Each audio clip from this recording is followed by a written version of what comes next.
오늘 영상은 경매에 갓 입문한 40대 다둥이 아버님께서 보내주신 현실적인 질문 4가지를 중심으로 이야기를 나눠보려고 합니다. 정말 많은 분들이 비슷한 고민하시고 경매 관련해서 나도 한번 해볼 수 있을까? 대출은 괜찮을까? 명도는 무서운데? 이런 마음들을 가지고 있다라고 생각을 합니다. 저 역시 그런 두려움들이 있었고 가장 좀 많이들 하시는 고민들이 좀 있으신 것 같아요. 명도 관련된 거, 대출 관련된 거.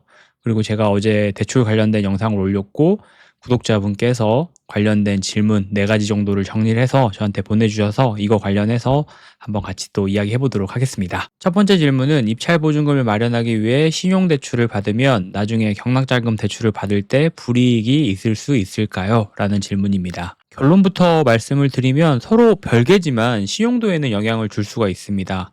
경매에서는 보통 낙찰가의 10%를 입찰 보증금으로 먼저 준비를 해야 돼요. 정말 많은 분들이 여기서부터 질문을 하기 시작합니다. 그러면 이 금액을 마련하는 데 있어서 돈이 좀 부족한데 이때 신용대출을 받는 건 어떨까요?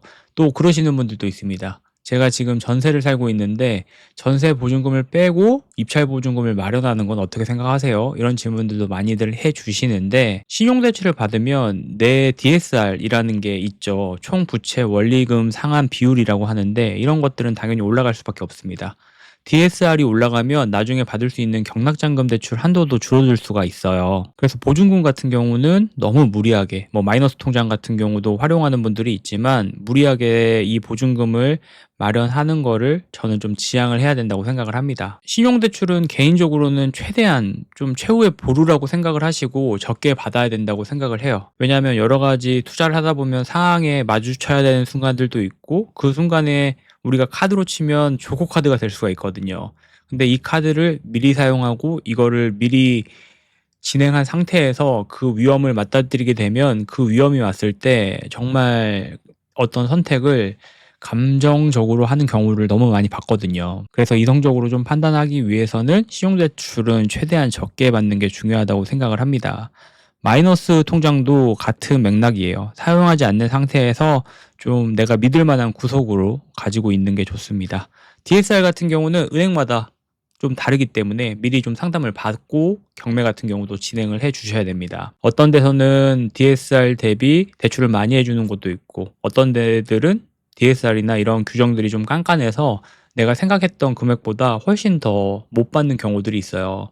경매 같은 경우는 경락잔금 대출, 레버리지를 충분히 사용을 해서 이용을 해서 진행하는 투자 방법이기 때문에 반드시 내가 입찰을 하기 전에 이 DSR 관련해서 내가 대출이 어느 정도 진행이 되는지 이런 것들은 좀 미리 좀 상담을 받아 보셔야 됩니다. 두 번째 질문입니다. 아내 명의로 입찰하고 싶은데 제가 위임받아 대리로 참여해도 괜찮을까요? 라는 질문을 해주셨는데 이거는 가능합니다. 다만 몇 가지 서류가 좀 준비가 필요한데 간단하게 얘기를 드리면 입찰 위임장, 인감도장이 날인이 돼야 되고 위임장, 아내의 인감증명서, 그리고 신분증 사본, 위임 받으실 분의 신분증 이렇게 좀 필요합니다. 위임장 형식 같은 경우는 각 지역의 법원마다 조금씩은 다를 수가 있으니까 법원 공고문을 확인을 하고 혹은 또 블로그에 보면 또 그 지방 법원에서 대리로 위임해서 입찰하시는 어떤 블로그들이 있을 거예요. 그런 블로그들 좀 참고하시고 아니면 경매계에 전화를 해서 내용에 대한 부분을 전달 받으셔도 됩니다. 그래서 결론은 가능하다.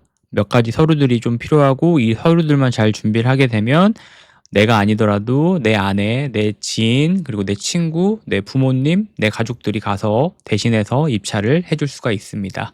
입찰 같은 경우는 대리에서 많이들 진행하니까요. 이 부분은 내가 적극 이용하면 좋겠죠. 아무래도 또 회사에 대한 월차라든지 반차라든지 이런 것들이 제한적이니까 매번 입찰을 내가 갈 수가 있으면 좋지만 갈 수 없는 상황이라면 이런 것들을 좀 이용을 해서 내가 입찰을 대신할 수 있어야 되겠죠. 세 번째 질문입니다. 제가 어제 올린 영상에서는 이제 명도가 좀 필요한 물건이면 경락잔금 대출이 좀 어려워진다라고 얘기를 드렸었는데 이 부분에 대한 질문인 것 같아요.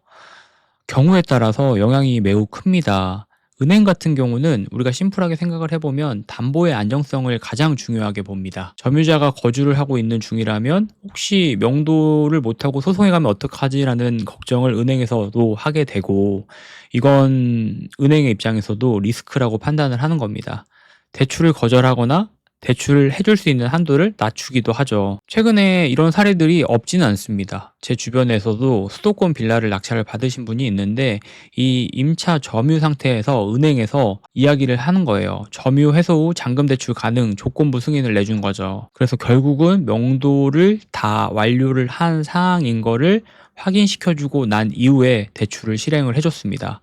이런 것들을 생각을 안 하고 내가 대출을 받았다라고 하면 굉장히 어떤 자금적으로 막히는 부분들이 좀 있을 수 있기 때문에 이런 것들도 좀 내가 검토를 해야 되고, 특히나 뭐 위반 건축물 같은 경우도 대출이 잘 나온다고 얘기하시는 분들이 있지만 실질적으로 알아보면 대출을 꺼려합니다. 은행의 입장에서는 이 어렵고 꺼려하는 물건들을 굳이 할 필요가 없어요. 우리 입장에서는 이런 물건들은 난이도가 될 수가 있고, 이 물건을 설령 대출을 받아서 위반 건축물을 낙찰받았다고 해도 이 물건에 임차를 들어오려고 하시는 분들이나 아니면 또 이 물건을 싸게 팔아야 되잖아요. 싸게 팔 때 그 파는 사람의 입장에서도 위반 건축물 같은 경우는 대출이 좀 불가한 경우들이 많기 때문에 이런 부분들은 제가 입찰을 할 때 항상 반드시 좀 미리 체크를 하고 입찰을 하라고 말씀을 드리고 있어요. 자, 그리고 네 번째 질문입니다. 입찰 전 경락잔금 대출 얼마까지 나오는지 미리 알 수 있을까요? 라는 질문도 해주셨어요. 완벽하게 100% 확정은 안 되지만 사전 심사로 80에서 90%까지는 알 수가 있습니다. 우리가 이야기하는 그 경매, 이모, 대출 이모라고 하시는 분들이 있는데 법원에 가면 막 명함을 주시는 분들이 있어요. 이분들은 이제 대출 상담사 분들이시고 이 대출을 관련해서 전문적으로 상담을 해주시는 분들이에요.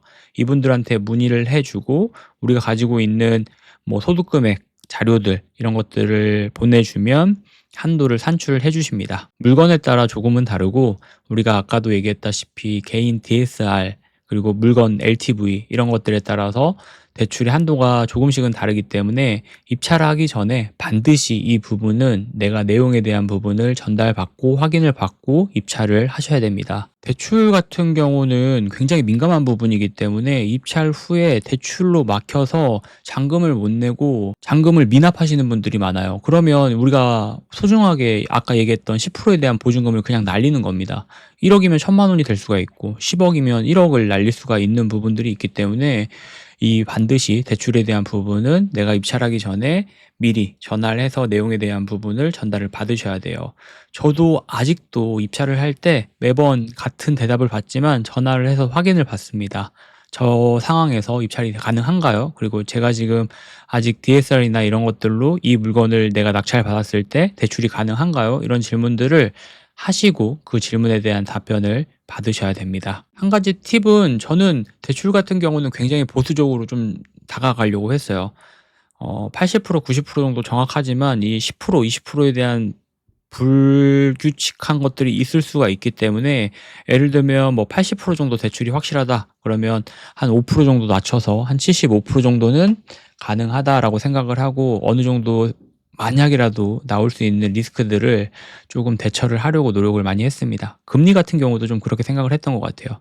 예를 들면 뭐 4%대 금리입니다. 그러면 저는 조금 금리를 0.5나 1%까지 높게 생각을 하고 향후 일어날 만한 어떤 변수들을 대비를 하려고 많은 노력들을 했던 것 같습니다. 투자 같은 경우는 워낙 변수가 많기 때문에 내가 준비를 하고 있지 않고 좀 여유에 대한 부분을 미리미리 준비하지 않으면 그 상황에 맞닥뜨려지게 됐을 때 감정적으로 무너지는 경우가 많아요. 일반적으로 지금 감정적으로 무너지게 되면 이성적인 판단을 할 수가 없기 때문에 이 이성적인 판단을 할 수 있게 좀 미리미리 준비를 해둬야 됩니다. 감정적인 부분이나 아니면 좀 금액적인 부분들도 좀 미리 여윳돈들을 좀 준비를 해 놓고 그 상황이 발생을 했을 때 처리를 해 주시는 게 좋습니다.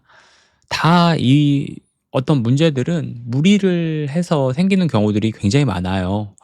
뭐 대출 같은 경우도 신용대출도 보증금도 10% 금액을 대출을 받아서 하려고 하고 뭘 무리해서 하려고 하다 보면 문제가 되는 일들이 많기 때문에 항상 문제가 되지 않는 선에서 내가 리스크를 대비할 수 있는 선에서, 리스크는 매번 얘기하지만 내가 대비하면 리스크가 아닙니다. 남들은 아무리 다 리스크라고 얘기를 해도 내가 대비가 되어져 있고 그 상황을 내가 이겨낼 수가 있다라고 하면 리스크가 안 되는 거고, 남들은 다 괜찮다고 얘기하고 나는 이거를 준비하지 않았다라고 하면 남들은 다 괜찮다고 얘기했던 그 상황이 나에게는 리스크가 될 수가 있는 거예요. 저도 투자를 하면서 그런 상황들을 많이 겪었기 때문에 항상 이 부분 조심하셔서 투자하셨으면 좋겠습니다. 그래서 오늘은 이제 40대 경매에 도전하시는 다둥이 아버님 실제 고민을 중심으로 이야기해 봤는데, 이 지금 4가지 고민들을 많은 분들이 지금 하고 계실 거라고 생각을 해요. 걱정하지 마시고 하나하나 차근히 배워가고 또 준비한다면 경매는 누구나 도전할 수가 있는 겁니다. 특히 또 우리 가족을 위해서 공부하시는 분들이 있고 가족을 위해서 투자하시는 분들이 있어요.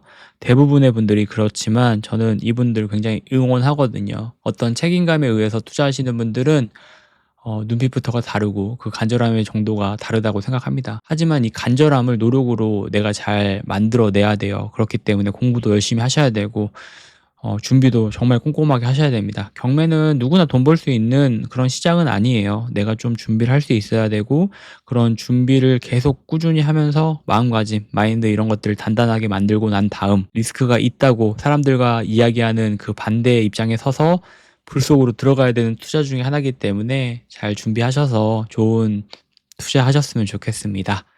또 앞으로도 이런 고민들 있으시면 댓글 남겨주시면 제가 이렇게 또 영상으로 한번 소통해 보도록 하겠습니다.